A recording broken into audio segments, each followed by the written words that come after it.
Hello বন্ধুরা, আজ আমি কি সম্পর্কে আলোচনা করব।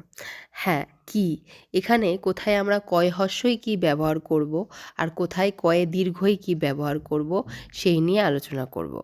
এই কি দুটো উচ্চারণ একই হলেও এর ব্যবহার আলাদা এবং দুটি প্রশ্নের উত্তর যখন আমরা দেব সেই উত্তরটাও আলাদা হয়। যেমন যদি বলি, "তুমি কি খেয়েছো?" তুমি কি খেয়েছো? এখানে কয় হর্সই কি? এখানে উত্তর দিতে গেলে আমাদের বলতে হবে জাস্ট সিম্পলি হ্যাঁ অথবা না।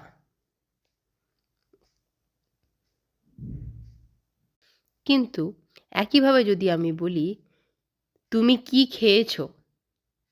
এখানে কয় দীর্ঘই দিয়ে যদি আমি প্রশ্ন করি, সেখানে আমাকে হ্যাঁ বা না বলে প্রশ্ন উত্তর দিলে এখানে প্রশ্নটাই উত্তর হবে না।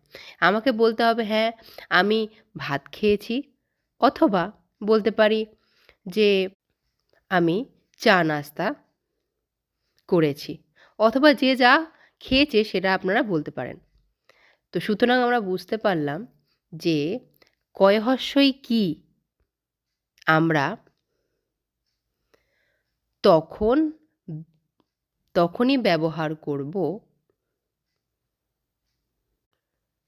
যখন হ্যাঁ বা না দিয়ে উত্তর দেব।